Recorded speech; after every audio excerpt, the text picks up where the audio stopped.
Mutale was born in Zambia and raised in the UK. She studied at Beekman Klein Center of Media and Society at Harvard, Stanford Digital Civil Society Lab, and Oxford Internet Institute. She's currently doing a PhD in Cambridge in digital humanities. Mutale has worked at large US-based tech firms that shall not be named. There, she felt she contributed to doing harm. Since then, she has been working tirelessly to instead become part of the solution. To this end, she has founded a non-profit, AI for the People, to inform policies and practices to reduce social media bias. In this role, Mutale has, for instance, been part of the TikTok Content Advisory Council. Mutale will offer us a queer, black, feminist lens for design and technology and share with us her AI villain to hero arc. We hope you will learn a lot from Mutale's talk and enjoy it. Afterwards, we will have a Q&A. Please ask your questions through Slido.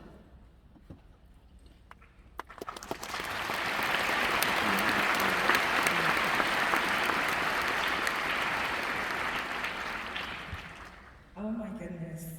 Do you mind if I take a picture?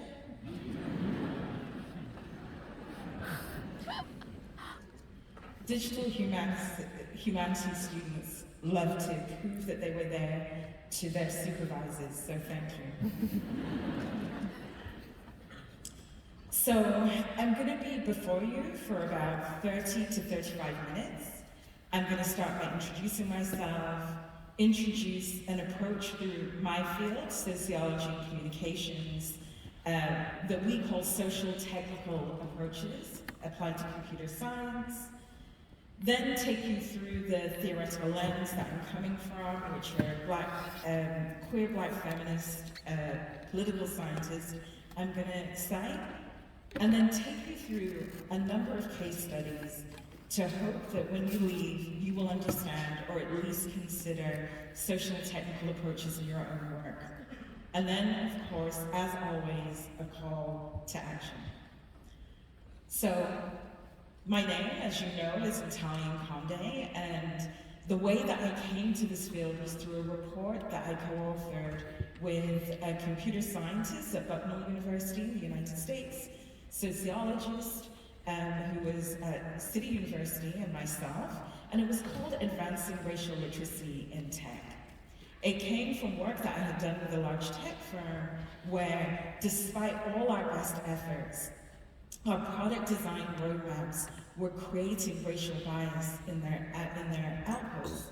And so naively, I thought the best way to help computer scientists and other engineers was by creating a checklist that they could follow, and then technology wouldn't be racist, and then I wouldn't have a job. But unfortunately, that didn't work. So that led to a number of foundations reading the report and coming to me and asking if I wanted to start a nonprofit, and if I did, what would I do?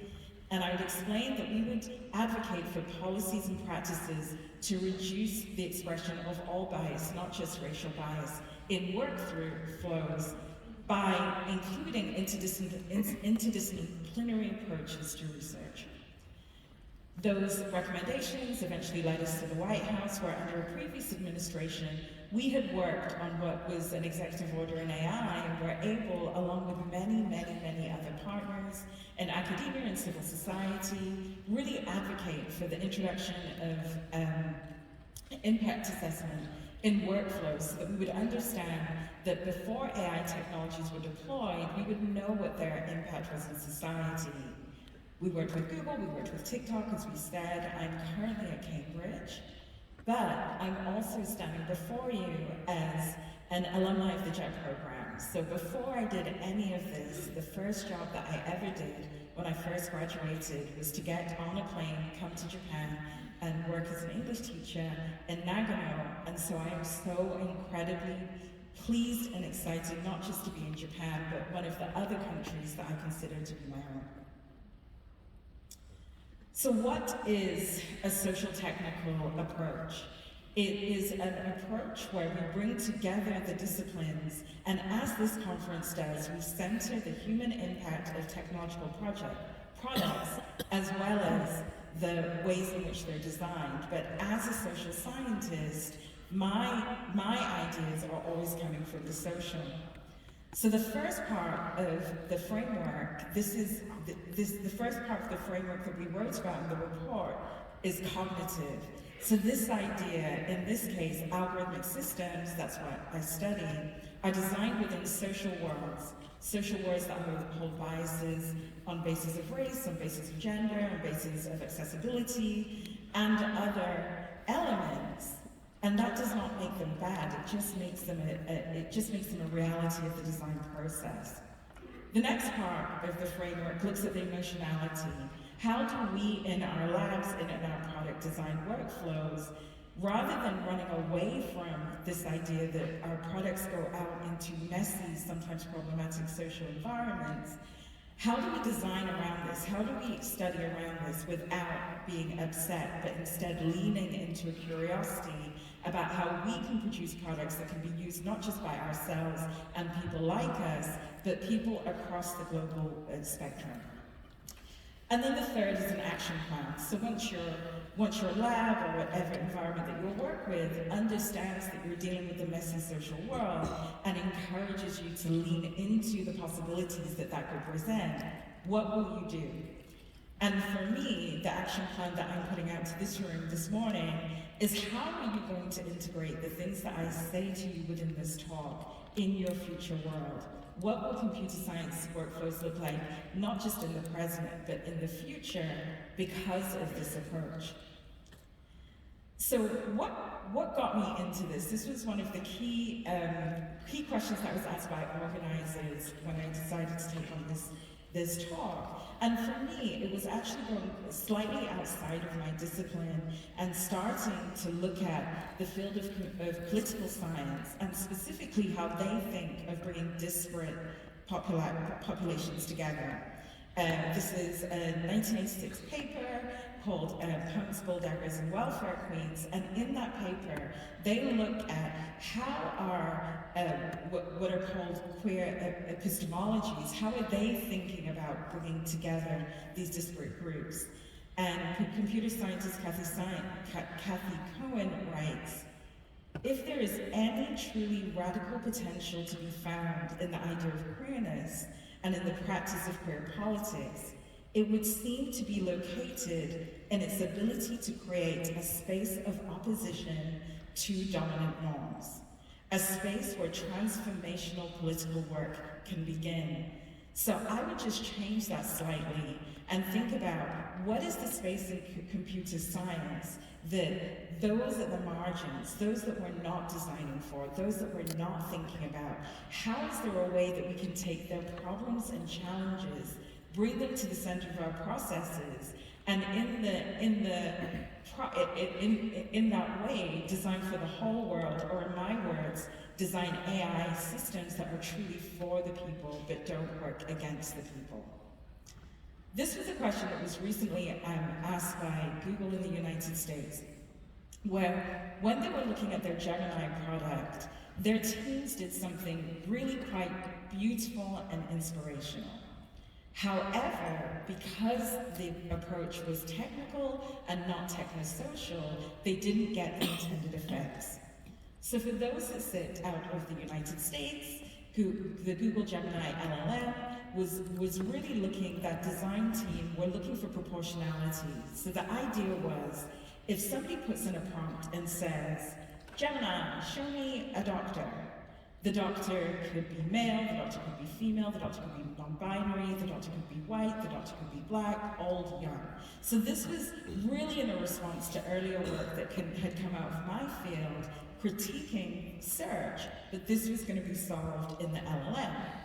However, what happened was, because people do bad things on the internet, instead of a prompt around work, the prompt was, Gemini, show me a Nazi, which in my opinion was not a good faith prompt. It was not the way that the LLM was designed to be used. But what it did is that it did what the computer scientists had reached for. It created a proportional response. And so unfortunately, there was the ways in which Nazis were represented was, as you can see here, Nazis could be black, Nazis could be women. However, that's not historically accurate. And that's not the point, that's not the fault of the company. It's the reality of how people can misuse technical systems or computing systems once they're in the wild. However, I argue that if they had taken a much more literate approach, a social technical approach, then perhaps that prompt could have been different.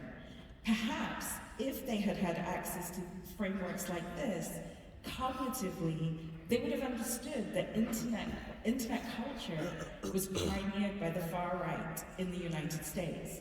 In fact, had they had social scientists and other people in my field and related, they would know the first people to use the internet for social networking were a group called the Aryan Nations in 1983.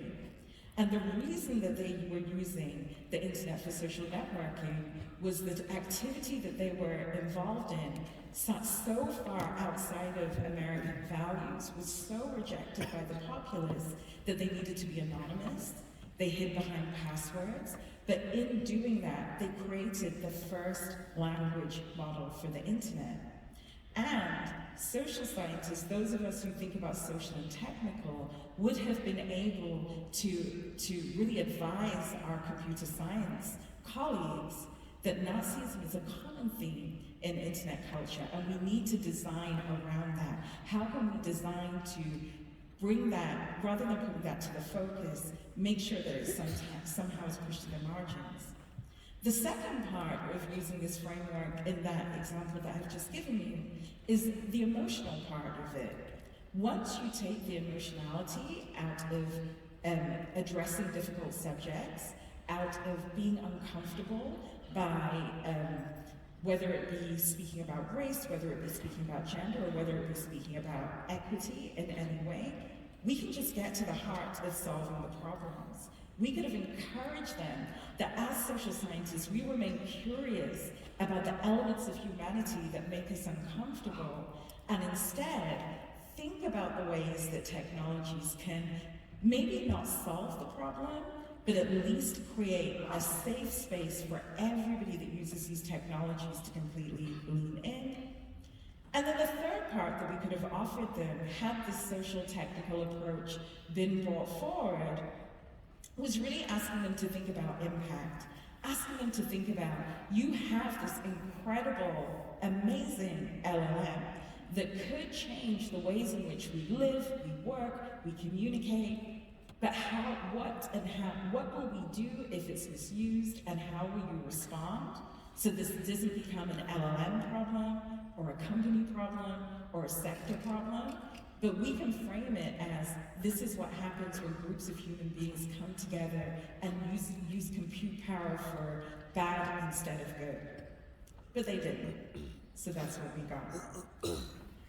The other thing I do want to point out is, even though I will speak about the ways in which social technical responses can sometimes save us ourselves from unintended consequences, that AI, the field that I study, the technology that I'm really, really passionate about, can be used for radical good. This year's Nobel Prize in Chemistry was won by a DeepMind chemist, Demis I'm so sorry if I say these names incorrectly, but Demis Habalis and John Jumper.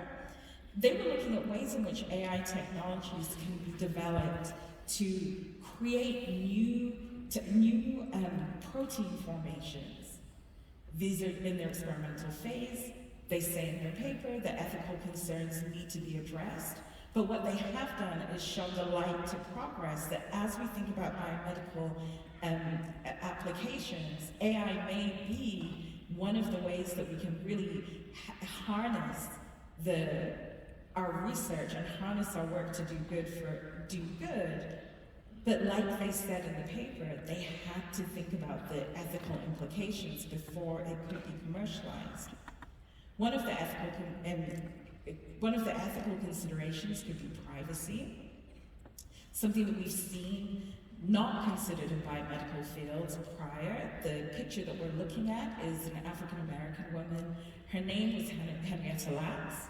She went to Johns Hopkins Hospital late in 1951 and unfortunately was diagnosed with cancer. Soon after, Henrietta Lacks died of that cancer, and a small number of cells were taken from her body and then used as the basis of many of the medical breakthroughs that we know today. Unfortunately, the scientists that did this incredible work did not ask for her permission. Obviously, she had passed, so her family's permission, and so her privacy was undermined. She wasn't given, her family were not given the right to refusal, or no explanation was given for how her cells would be used, or the ways in which it would assist future medical breakthroughs. We don't want to do that same thing as we're thinking about the developments of not just AI, but other advanced technologies. And so for those of you who are early career researchers as I am, as we're filling out our IBs with our universities, as we're thinking about our experimentation, I would ask computer scientists to always think about privacy, specifically as we are in this race for more and more data.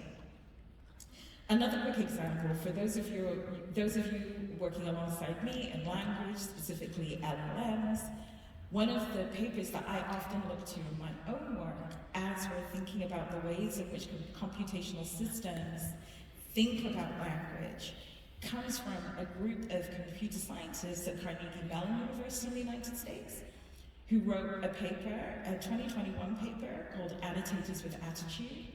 And they were looking at the ways in which we annotate our data sets really does undermine, at least in the American context, uses of African American vernacular English.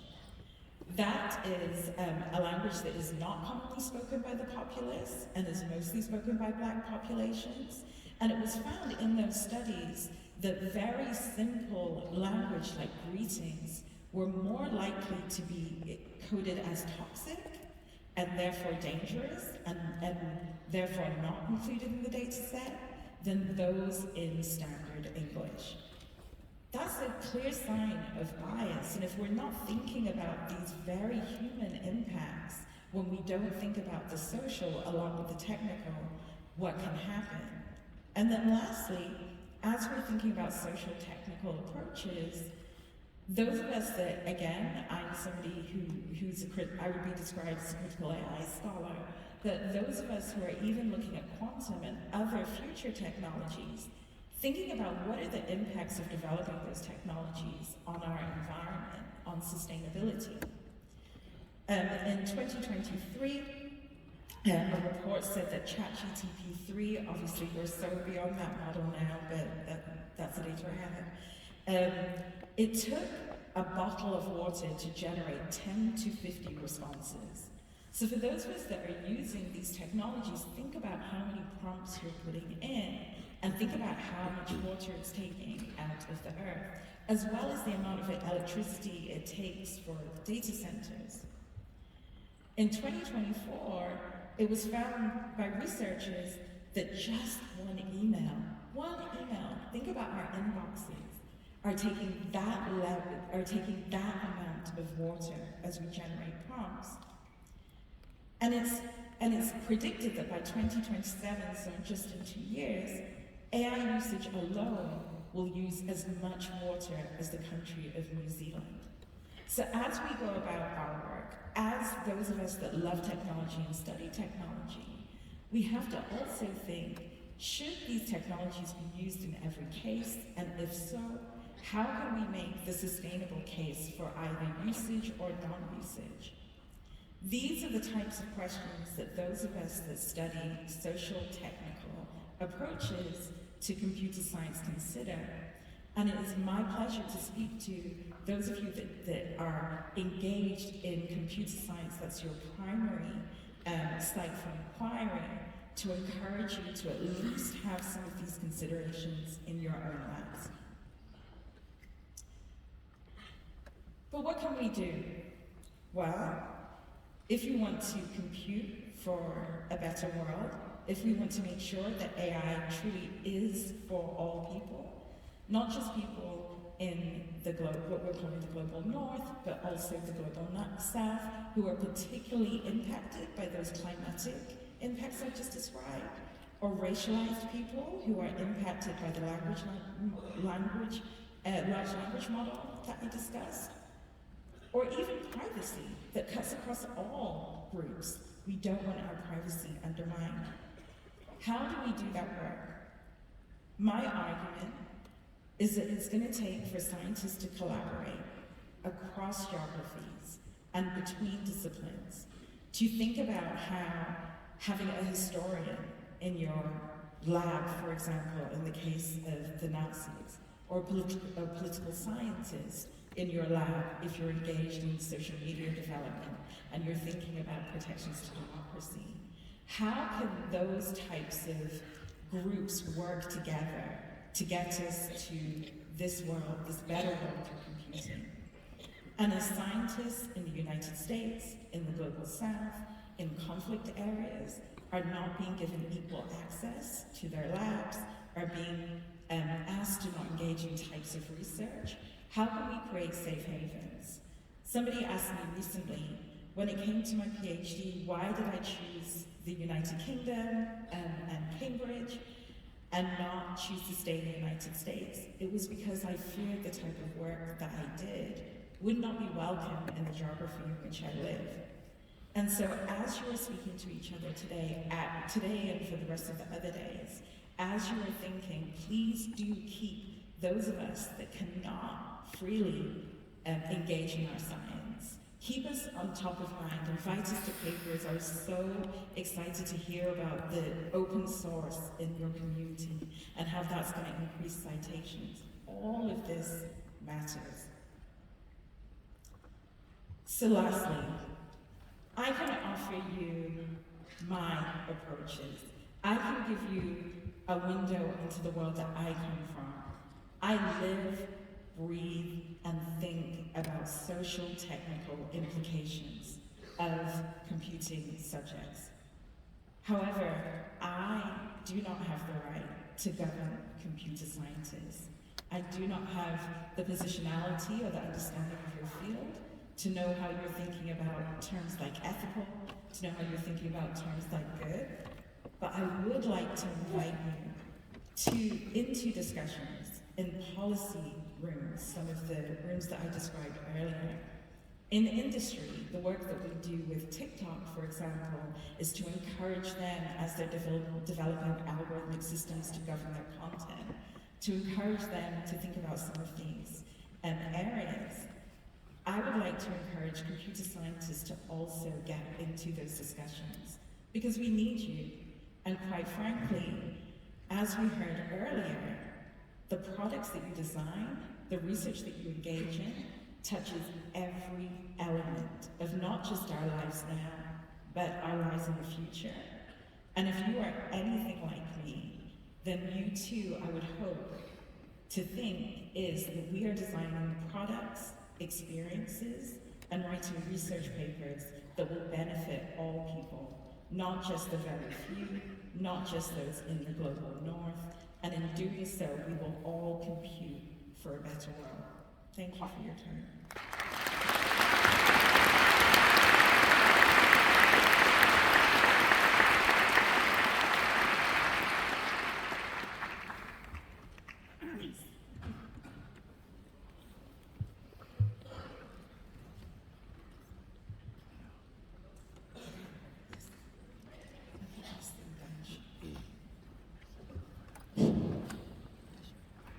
Thank you, Matana. That was a wonderful keynote. Thank you so much.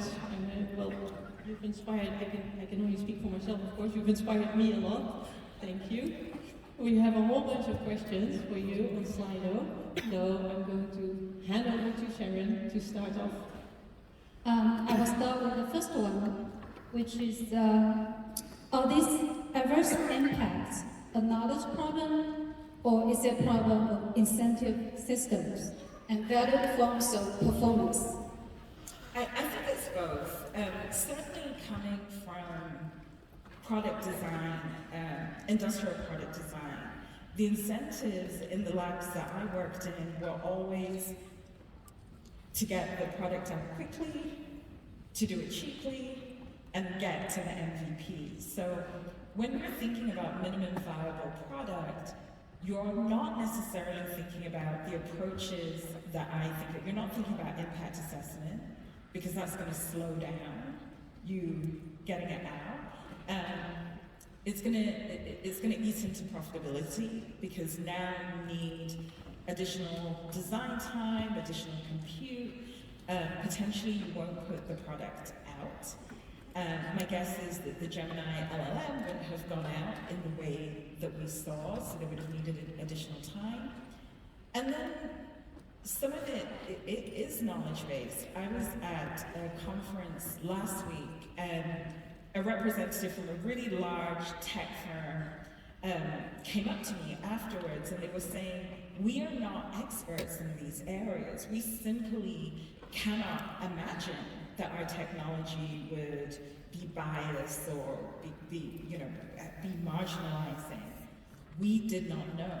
So I think that was a really stark reminder to me that even the knowledge base, which is why I encourage and I advocate for this interdisciplinary approach to design and development of computing systems. Thank you. So, Mitana, could you tell us a little bit more about, you mentioned you felt that you were part of the problem working for these labs. Could you tell us a little bit more about how that awareness process went, and how, with your perspective, with queer black feminism, how these awarenesses developed, and how, you decided to do something about it. We have quite a lot of questions saying, well, what can we do? Yeah, it's like, we're already doing this cross-cultural collaboration or cross-discipline collaboration. Yeah. So in my personal story, as I said earlier, my first job was here in Japan. I was an English teacher. I was on the JET program, and the thing about the JET program is that it's highly selective. So I definitely went back to the United Kingdom with this inflated sense that I was the best and the brightest, and I was going to work for the best company, and I was lucky to. I was very lucky to get into a large company. And for anybody that's ever worked in the tech sector, particularly Silicon Valley firms, I loved the free lunch, I loved the naps, I loved the games. So I was not thinking morally at that time, but one of the products that I worked on very soon after release, it was discovered by people really using that product in the wild that our outputs were extremely racist and problematic. And so it was the process of trying to raise awareness internally, and how I got so much pushback from good people because we didn't really have an awareness or a language around that, and it made me feel so disillusioned that I was thinking there have to be other ways that we can develop these products, where once we see the problem, rather than running away from it, we're actually going to start to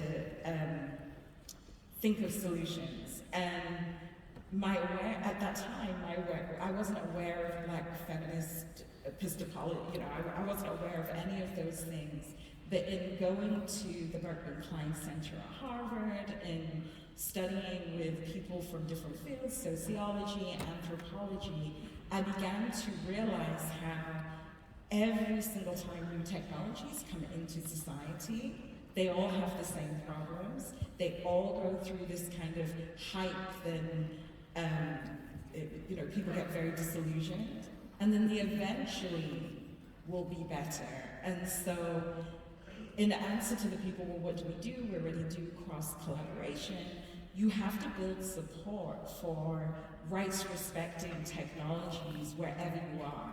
If you are in a job situation and you can find a VP that potentially will support that, which is really difficult, specifically I'm thinking the United States context, where we have from the federal government saying these approaches are no longer legal. If you are in an academic department and your work is interdisciplinary and your supervisors or the people in your department are questioning whether this even is computer science, is something, is it something else, maybe you need to start thinking about going into departments where you'll be supported. If you are like me, where early career, I'm in the first year of my PhD, one of the things that I've definitely done over this year is network with people even across my university and find who are my tribe and who are then people going to support me so that we can validate these types of approaches and this type of work. But the one thing that you shouldn't do is ever give up. Because ultimately, computer products, technical products should be a common good. They are as ubiquitous as things like electricity, and we all have to be able to use them. As a follow-up, sorry to do this, when you became aware of this, we're kind of assuming you got a little bit of blowback in your work. How did you overcome those challenges? So, full disclosure, I got fired. So before you go talking to your boss and telling them that they should be doing things better and they should be using impact assessments, make sure you have savings, because I didn't. And I was devastated. I had always wanted to do this type of work. It was definitely part of my, it had become part of my identity and part of my personality. I was so proud to do this. And after I had stopped crying, I'd read a book by a mathematician in the United States called Cathy O'Neil, and her book is Weapons of Math Destruction. And I live in New York City. Cathy lives in New York City, and around the corner from my house, she was doing a book signing. So I went to her book signing, and when I got to speak to her, I explained what had happened, and she told me that she had also walked out of her firm because in her previous work, she had been developing algorithms that were then used to undermine the housing market in the United States, crashing the economy, and many, many, many people lost their homes. And she kind of invited me into a community of doers and dreamers who were thinking about the ways in which technology can be for good. I wrote the report was picked up by funders, I started AI for the people, and here I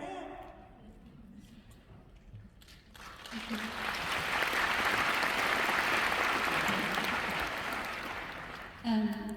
There's a question about, can AI really be designed for everyone, to benefit everyone? What makes you believe that it can? I think it's really the work that I've done within the industry. I think that it can. I think the key is localization.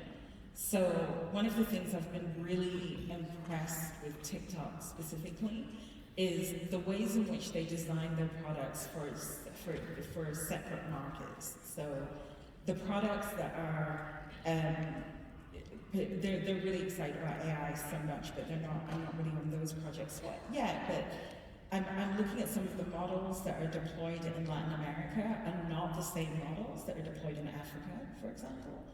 And the reason that they're not the same models is that they're extremely different populations. And so an issue in one geography might not be another. So I think localization is important. I also think investment in research and development is extremely important. I think,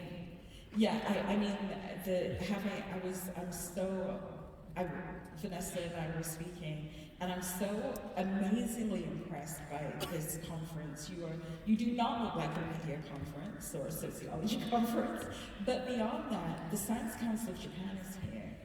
The Prime Minister is offering remarks. There is this huge investment in science in this particular geography that's really exciting. And I'm watching grants of my mentors being cancelled in the United States. So the type of work I'm describing, we can't even do. And then even this announcement around open source for your papers so that they can circulate around your community.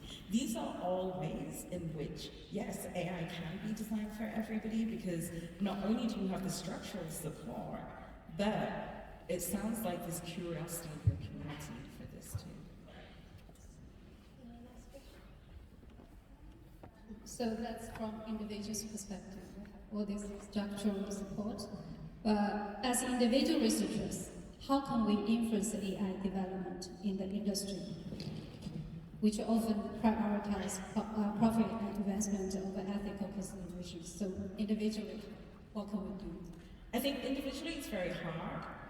Individually, find the most influential person in your organization who is potentially interested in this.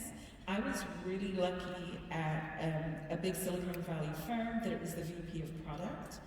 They were looking at integrating health apps, and the example that I gave with Henrietta Lacks and the privacy concerns. They were really, they had never heard that anecdote.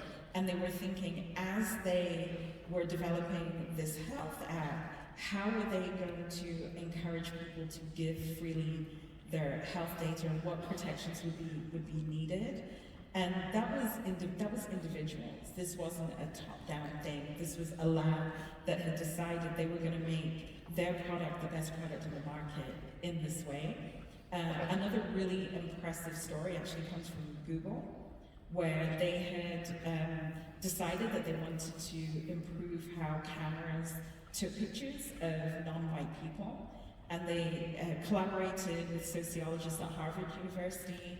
They developed a larger kind of skin tone bank, trained it on their computer vision, integrated it into their Android, and it became the best-selling phone that they had ever released. So I think the thing that I love about Google is that it is a big company, that it can experiment, that it can get it wrong, and apologize, and then get it right. And these were individual choices. So I think once you find your fellow travelers in this work, if you are in industry, you just have to then look for those champions. Thank you so much, Mutala, for your wonderful, inspiring keynote and for these great questions. You mentioned you'll stay around for a bit today during the coffee break, so if people would like to speak with Mutala, please find her at the coffee breaks. With that said, really thank you very much.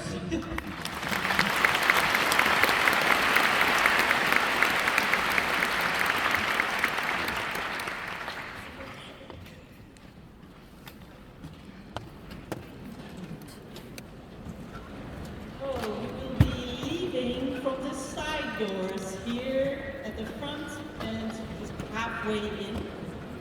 These will bring you back to the conference center. So please use the side doors where the student volunteers are. They will bring you back to the conference.